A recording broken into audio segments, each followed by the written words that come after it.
They called it the Org, a secret German spy network buried in the ruins of Hitler's empire, reborn under American control, and pointed like a dagger at the heart of the Soviet Union. At the center of it all stood one man, Reinhard Gehlen, the former Nazi general who became one of Washington's most important weapons in the opening years of the Cold War. Reinhard Gehlen was not a frontline tank commander or a famous U-boat ace.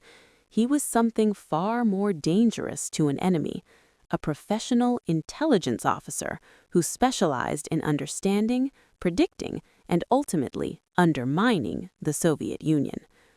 Born in 1902 in Erfurt, in the old German Empire, he grew up in a middle-class family and joined the small post-Versailles Reichswehr in 1920, choosing a life defined by discipline, planning, and staff work rather than glory on the battlefield. By the mid-1930s, he had passed through the elite general staff training, part of a quiet generation of officers who thought in terms of maps, logistics, and enemy capabilities, not party slogans. When Europe went back to war in 1939, Gehlen did not begin as a celebrity. He was one of many staff officers in Hitler's war machine, serving in planning roles during early campaigns. But in 1942, at the height of the German invasion of the Soviet Union, his path changed dramatically. He was appointed Chief of Foreign Armies East, Fremde Heere Ost, or FHO, the German Army's main intelligence branch for the Soviet Union and Eastern Europe.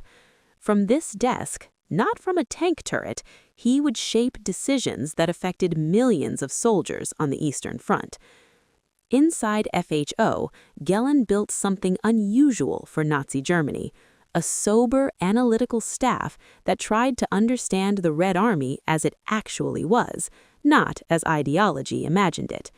His officers used prisoner interrogations, aerial reconnaissance, intercepted communications, partisan reports, and captured Soviet documents to map Soviet divisions, estimate industrial output, and reconstruct the structure of the Red Army down to regiments and corps. They produced detailed assessments of Soviet manpower reserves, tank production, and operational doctrine, often warning that Soviet strength was growing faster than German leaders wanted to admit. Gehlen's job forced him to live with uncomfortable truths, and he became a realist in a system that punished realism. By late 1942 and 1943, as Stalingrad fell and the Red Army pushed west, Gehlen's reports grew more pessimistic. His team warned that Soviet resources, manpower, and industrial relocation east of the Urals made a decisive German victory virtually impossible. In an environment where Hitler demanded optimism and loyalty, these findings sounded like defeatism. Gehlen's duty as an intelligence officer was to tell his superiors what they needed to know, not what they wanted to hear. That tension put him on a collision course with the Nazi leadership.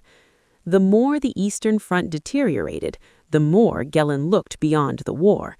By 1944, it was clear to him that Nazi Germany was doomed and that a new struggle was coming between the Western Allies and the Soviet Union. He understood something crucial. The United States, for all its power, knew almost nothing about the inner workings of the Soviet war machine and the political systems of Eastern Europe. He, on the other hand, sat on a gold mine of data and contacts, detailed files on Soviet units, commanders, industries, railway lines, party officials, resistance networks, and anti-Soviet elements behind the lines. In the final months of the war, Gehlen turned that gold mine into his lifeboat.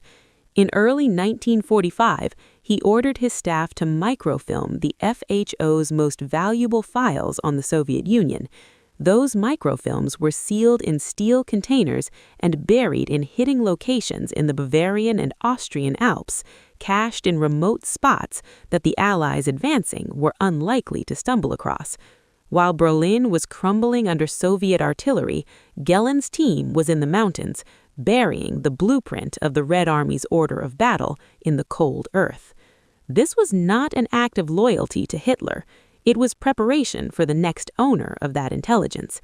Gehlen knew that once the dust settled, the United States would need exactly what he had spent years building, a deep, structured understanding of the Soviet power. In May 1945, with Germany defeated, that bet was put to the test. On May 22, 1945, Reinhard Gehlen and a small group of his closest associates walked into American custody. They did not try to disappear or blend in as anonymous prisoners of war. They presented themselves to the U.S. Army's Counterintelligence Corps and announced that they were the former leadership of German Army intelligence for the Eastern Front. Gehlen came with a proposition. He would deliver his buried archives and his professional network of officers if the Americans would spare him and allow him to continue his work, this time for them, against the Soviet Union. For American officers still focused on occupying defeated Germany, this offer was startling. The United States had just fought a brutal war against the Nazi regime, and here was a German general asking not for mercy, but for a contract. Yet at the same time, policymakers in Washington and London already felt a new chill in the air. Tensions with Moscow were rising over the future of Eastern Europe, and British Prime Minister Winston Churchill was openly warning about an Iron Curtain descending across the continent. The U.S. Army took Gehlen into custody for intensive interrogation, moving him eventually to facilities like Fort Hunt in Virginia, where specialists spent months debriefing him about Soviet capabilities, German intelligence methods, and his buried archives. As he laid out the depth of his files, detailed Soviet orders of battle, production estimates, agent networks, and maps, American intelligence officers began to realize the scope of what he could offer. At a time when the U.S. had virtually no human sources inside the Soviet zone of occupation or deeper into the USSR, Gehlen's data promised a shortcut into the heart of the enemy's secrets. In July 1946, after months of discussions in Washington, the United States officially released Reinhard Gehlen from prisoner of war status and sent him back to occupied Germany not as a free civilian, but as the architect of a new American-backed spy network.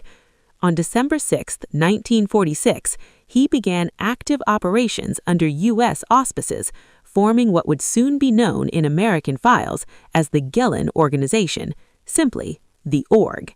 It was headquartered first in Oberschule near Frankfurt and later in Pullach near Munich, hidden behind the cover of a fake industrial development company called the South German Industrial Development Organization. From the beginning, the Org had a clear mission. Its job was to collect intelligence on the Soviet Union and on the countries falling under Soviet control in Eastern Europe, and to feed that information directly to the United States.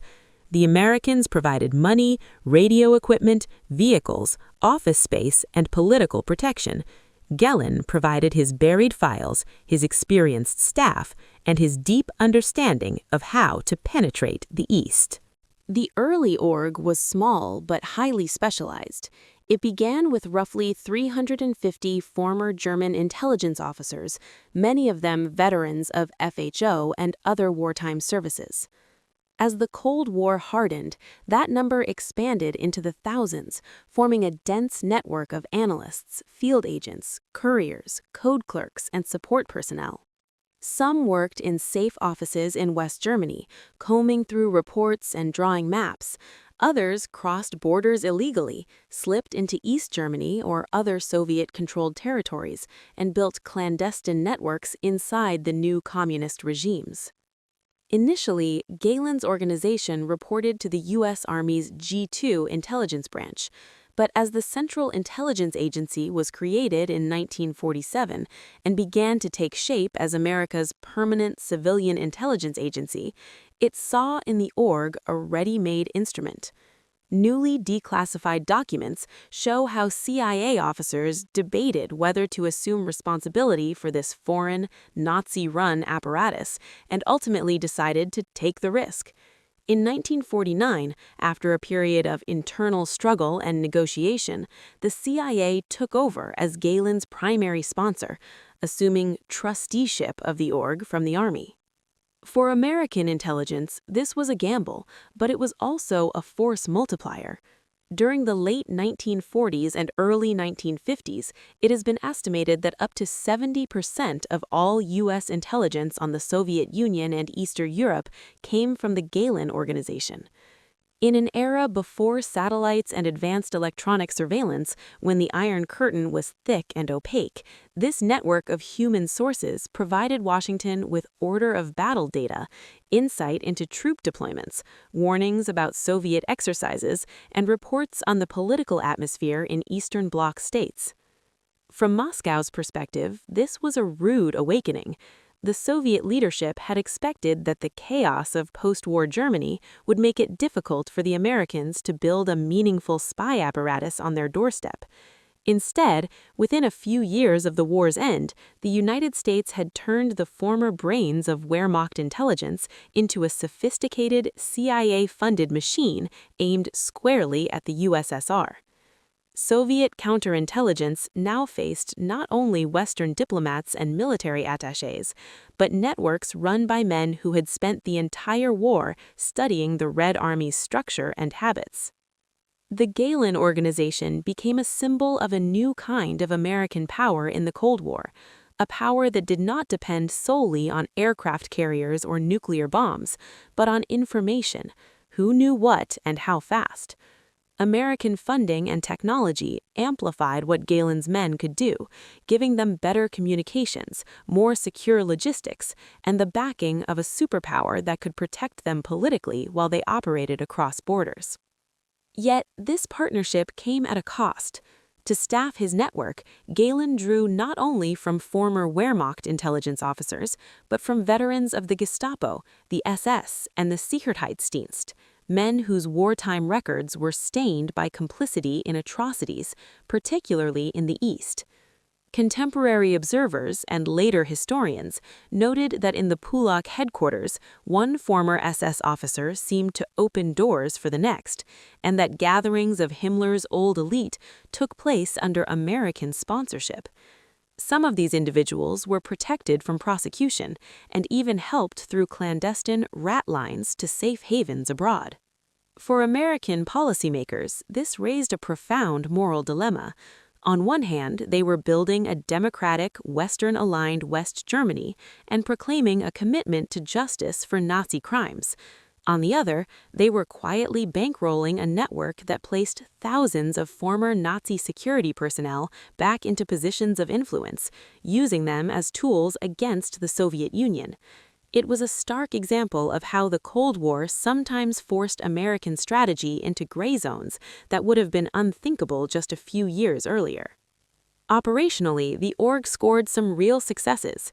It established sources in East German ministries and security services, collected information on Soviet troop dispositions in the German Democratic Republic, and provided early warning on changes in the structure of Warsaw Pact forces. It supplied Washington with streams of reporting on the morale of Eastern European populations, the strength of local communist parties, and the status of transport networks that would be vital in any conflict. In those early years, when American satellites did not yet exist and aerial reconnaissance over the Soviet Union was nearly impossible, these human networks were one of the few ways to peer through the Iron Curtain. But there was a darker side. As later investigations showed, Soviet intelligence, the KGB and the GRU, successfully infiltrated the Gehlen organization. Some of the very people whom Gehlen had recruited, including former SS members vulnerable to blackmail, were turned into Soviet agents. Information flowed not only from east to west, but from Gehlen's headquarters back to Moscow, where it was used to identify, roll up, arrest, and sometimes execute anti-Soviet agents inside Eastern Europe. One of the most notorious examples was Heinz Felfy, a former SS officer who joined Gehlen's apparatus and later the Federal Intelligence Service, and then, for years, worked secretly for the KGB. The damage from such penetrations was severe and long-lasting, undermining the very advantage the Americans had hoped to gain by partnering with Gehlen. It showed how dangerous it could be to rely on compromised networks built from the ruins of a totalitarian regime. At the same time, the org's reporting played a role in shaping perceptions of Soviet power in Washington. Some of its assessments arguably overstated Soviet offensive capabilities and missile programs, feeding into the missile gap fears that took hold in parts of the American defense establishment in the late 1950s.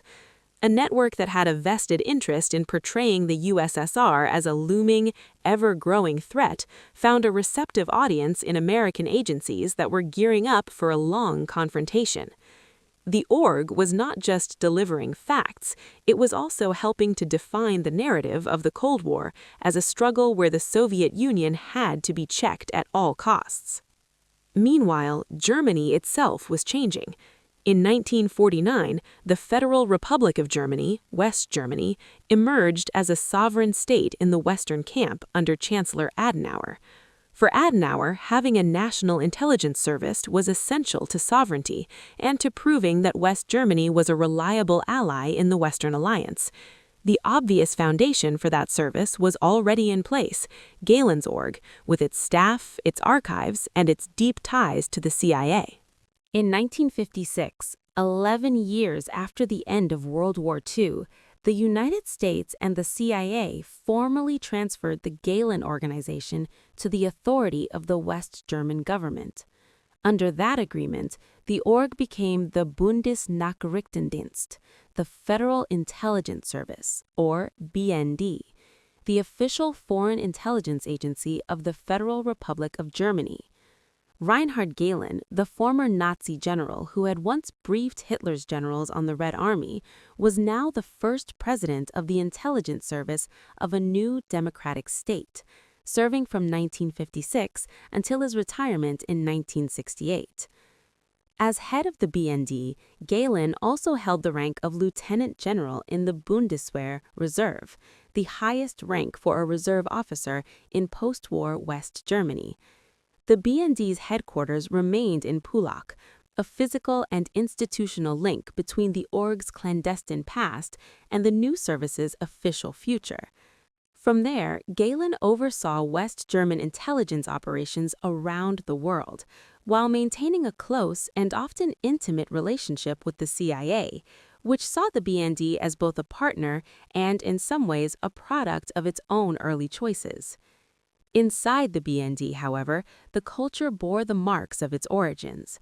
Critics accused Gehlen of running the service like a closed club of former Wehrmacht and SS comrades, with loyalty to old networks sometimes taking precedence over modernization or rigorous internal security. The BND under his leadership was heavily focused on offensive intelligence collection and military analysis, while often underestimating the importance of robust counterintelligence, a weakness the Soviets exploited through their penetrations. In a country trying to come to terms with the horrors of Nazism, it was deeply controversial that so many veterans of that regime held influential posts in the new democracy's secret service. Yet from the American point of view, the Gehlen-built BND remained a valuable asset. It provided insight into Eastern Europe from a German vantage point, complemented U.S. collection, and extended Washington's reach without always putting American personnel directly at risk. The CIA and the BND developed what internal documents describe as a special bond, rooted in shared history and years of operational cooperation dating back to 1945. In this sense, the Cold War story of Reinhard Gehlen is also a story of how far the United States was willing to go and whom it was willing to work with in order to stay ahead of its Soviet rival in the field of intelligence. Reinhard Gehlen's own relationship with the Soviet Union remained consistent throughout his career. He was never a Soviet collaborator.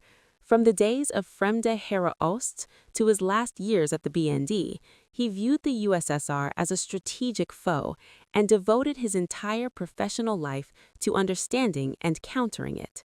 If anything, it was the Soviets who successfully penetrated his organizations with spies, turning his own methods and networks against him.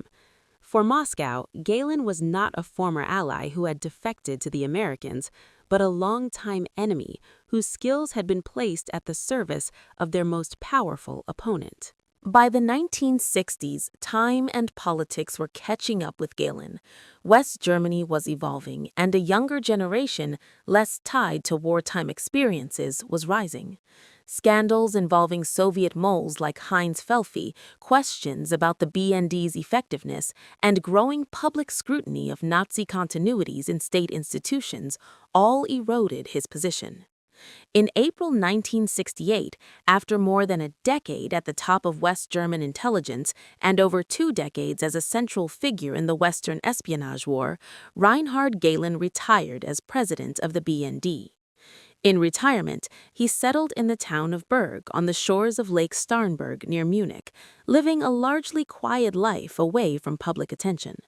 In 1972, he published his memoirs under the title The Service, presenting his story as that of a professional soldier and intelligence officer who had helped defend the free world against Soviet expansion.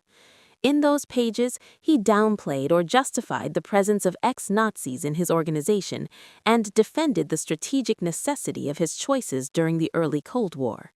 He died on June 8, 1979, in Starnberg, closing a life that had spanned 2 world wars and the harshest years of East-West confrontation. Today, historians and declassified documents paint a more complex picture of Reinhard Gehlen and the organization he built. On one side, his work undeniably helped the United States and its allies understand the Soviet military at a time when such insights were desperately needed and technically hard to obtain. In an era before reconnaissance satellites and high-altitude spy planes, the intelligence he delivered filled huge gaps in Western knowledge, giving Washington a strategic edge in planning and preparation. On the other side, his networks were deeply compromised, morally questionable, and sometimes strategically misleading, feeding both useful data and exaggerated fears into American policy. For American viewers, the story of Reinhard Gehlen is part of a larger story about the Cold War and about how the United States learned to dominate not just in tanks and aircraft, but in information. Faced with a secretive, rapidly advancing Soviet adversary, U.S. leaders chose to harness the skills of a former enemy general, wrap his network in American funding and oversight, and transform it into a central pillar of Western intelligence. That decision helped ensure that in the opening decades of the Cold War, the United States was far less blind than its rivals expected, and that the Soviet Union often found itself reacting to a West that seemed to know more, anticipate more, and move faster than anyone in Moscow anticipated. Reinhard Gehlen's legacy sits at the crossroads of pride and discomfort. It is a story of American strategic ingenuity, turning the remnants of a defeated enemy into a powerful instrument in the global struggle with the Soviet Union. It is also a reminder that technological and informational advantage in war often comes with moral compromises and long-term risks. In the end, the org, the CIA, and the BND formed a triad that helped the United States stay ahead in the invisible war of intelligence, a war in which maps, microfilms, and buried steel canisters in the Alps mattered just as much as bombers and missiles.